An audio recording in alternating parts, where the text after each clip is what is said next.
প্রিয় শিক্ষার্থীরা, welcome to easy English learning academy. আজকে আমরা শিখব নাম্বার বা সংখ্যা এবং পার্সন বা পুরুষ এর বিস্তারিত। So today our topic is number বা বচন এবং পার্সন বা পুরুষ। প্রথমে আমরা শিখে ফেলি নাম্বার। নাম্বার অর্থ হলো সংখ্যা, বাংলা ব্যাকরণে যাকে বচন বলা হয়, যার অর্থ হলো বচন, অর্থ হলো সংখ্যার ধারণা। নাম্বারকে আমরা দুই ভাগে ভাগ করতে পারি। এক নম্বর হচ্ছে সিঙ্গুলার নাম্বার এবং দুই নম্বর হচ্ছে plural number.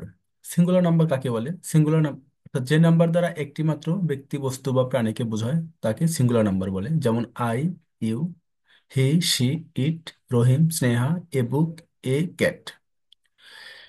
Plural number, plural number দ্বারা একের অধিক ব্যক্তি, বস্তু বা প্রাণীকে বোঝানো হয়। যেমন we, they, our, two boys, girls, books, dogs, three pens, etc. So নাম্বারের ধারণা আমাদের মোটামুটি সবারই ক্লিয়ার হয়ে গেল। এখন আমরা চলে যাব পার্সন বা পুরুষে। পার্সন কাকে বলে? ইংরেজি গ্রামারে পার্সন বলতে এমন একটি ধারণা বোঝায় যা বাক্যে বক্তা, শ্রোতা এবং তৃতীয় ব্যক্তিকে, অর্থাৎ অনুপস্থিত কোনো ব্যক্তিকে নির্দেশ করে। এটি মূলত ব্যাকরণগত দৃষ্টিকোণ থেকে একটি প্রোনাউন বা ক্রিয়ার বিষয়বস্তুকে বোঝাতে ব্যবহৃত হয়। উদাহরণস্বরূপ বলতে পারি আমরা আই, ইউ, হি, শি ইত্যাদি। নাম্বার কত প্রকার? পার্সন কত প্রকার? পার্সন তিন প্রকার, যথা ফার্স্ট পার্সন, সেকেন্ড পার্সন এবং থার্ড পার্সন। ফার্স্ট পার্সনকে ব্যাকরণের ভাষায়, বাংলা ব্যাকরণের ভাষায় উত্তম পুরুষ বলা হয়। ফার্স্ট পার্সন হলো সেই ব্যক্তি বা ব্যক্তিরা যারা কথা বলছে বা লিখছে, অর্থাৎ আমি এবং আমার সম্পর্কে যা কিছু বলা হয় তাই first person. Example: I, me, mine. এবং ফার্স্ট পার্সনের প্লুরাল নাম্বার উদাহরণ হচ্ছে উই, আওয়ার, ইটিসি। বাক্যে যদি দেখি আমরা I am a student, we love our country.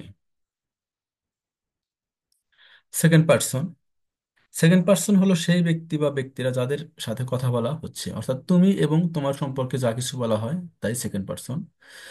উদাহরণ হিসেবে আমরা বলতে পারি you, your, yours, etc. You read everyday, বাক্যে যদি বলি আমরা you are a Nazrul I see. Third person, third person হলো সেই ব্যক্তি বা ব্যক্তিরা যাদের বিষয়ে কথা বলা হচ্ছে, বা অর্থাৎ অনুপস্থিত কোনো ব্যক্তি সম্পর্কে বলা হলে সেটাই থার্ড পার্সন। অর্থাৎ আমি এবং তুমি বাদে, অর্থাৎ ফার্স্ট পার্সন এবং সেকেন্ড পার্সন বাদে অনুপস্থিত যার বা যাদের সম্পর্কে কিছু বলা হয় তাই থার্ড পার্সন। উদাহরণ: এক বচন he, she, it, his, her, its. বহু বচন দে, them, there, there's.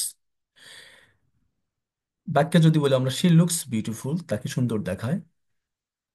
They play cricket, it's good. So আজকের ভিডিও আমি এখানে শেষ করছি। যদি ভিডিওতে কোনো বিষয় নিয়ে তোমাদের মনে কনফিউশন থাকে বা কোনো কিছু বুঝতে পারো নাই, এরকম হলে ভিডিওটি আরেকবার দেখবে। এরপরেও না বুঝলে ভিডিওতে কমেন্ট করবে, কমেন্ট সেকশনে কমেন্ট করবে। আমি তোমাদের সেগুলোর উত্তর দেওয়ার চেষ্টা করব।